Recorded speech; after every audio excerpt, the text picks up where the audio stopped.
Excellency, the wife of the President, ably represented, Your Excellency, the former Governor of Rivers State, and now the FCT Minister, His Excellency, Barrister Ezeon Wike, Your Excellency, the former Governor of Katsina State, the former Speaker, House of Representatives, and now the Board Chairman, Ted Fund, the Pro-Chancellor and Chairman of Board of the University of Port Harcourt, the Vice Chancellor, the university community, and my guests from Adamawa State, members of the National Assembly. Good afternoon. Let me start by saying I'm honored to be here. Thankful to the Council, Senate, management, faculty, and students of the University of Port Harcourt. I'm particularly glad that this university, in its wisdom, found me worthy of this award at this time when it is celebrating its Golden Jubilee and 35th Combined Convocation Ceremony.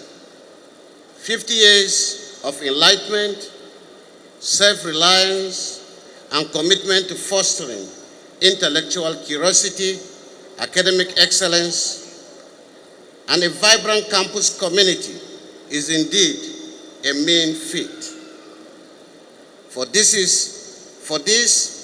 I must congratulate the university and commend Port Harcourt City for housing this esteemed citadel of knowledge and hatchery of great leaders and the trailblazers who have been resourceful to Nigeria and the world. In my early years, I have known Port Harcourt for its cosmopolitan mix and hospitality.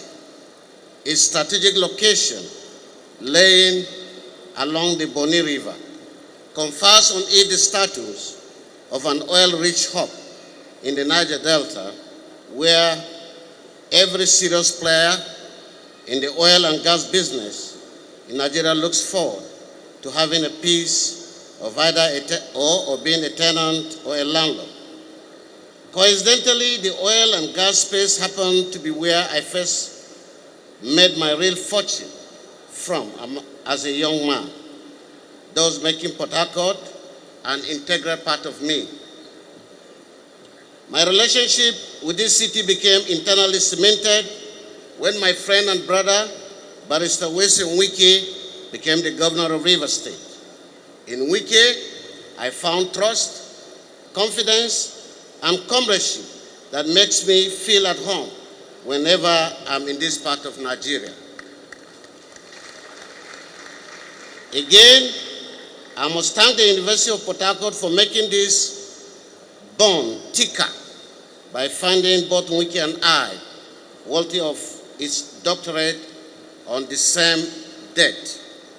This is an honor that will not only be indelibly engraved in the records of the university, but in the collective history of our friendship and our respective states, Rivers and Adamawa.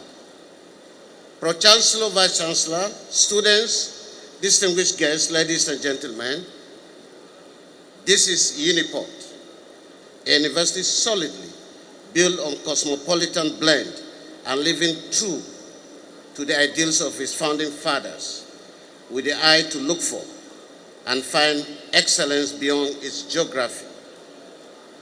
Today, I'm honored to share this space with other Nigerians beyond the Niger Delta because Uniport has been able to spot excellence as far as Adamawa State. What we are witnessing today is more than a celebration. It is the birth of a greater Nigeria we all desired. Let me share a story with you. Sometimes in the year 2021, when we started harvesting the fruits of our 11-point agenda in the governance of Adamawa State, a young man whom I appointed as a Commissioner for Information and Strategy, impressed with our performance, and agitated with the need to call the attention of the world to Adamawa State, accosted me with the need to blow our trumpet louder. He came handy with a budget for media and publicity. I look at the cost and ask, who do we really need to spend this much to be noticed? How about deploy these resources and energy to building more schools and infrastructure for our people? Let's just concentrate on the work and be modest about it. Our people will be happier and the world will naturally come to know. I took this decision, cognizance of the power of modesty, because I am the governor and therefore in a better position to know the financial status of the state and how best to match resources with priorities.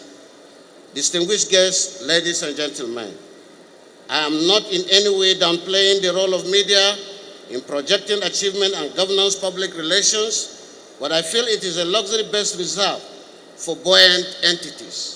For a state like Adamawa with modest resources, the best I could do is to place our priorities right.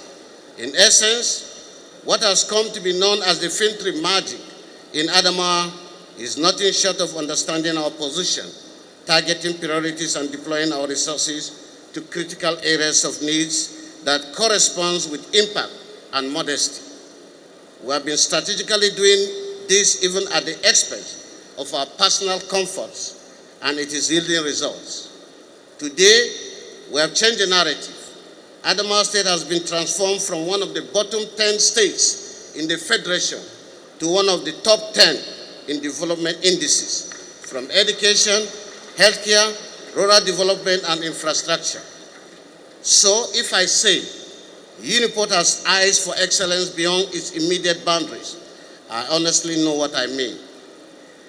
Considering the distance between Port Harcourt and Yola, and for the fact that we have been modest about how we carry ourselves as a government, this recognition and honor is truly a merited one and can only be carried by an institution who is widely and deliberately in search of distinction.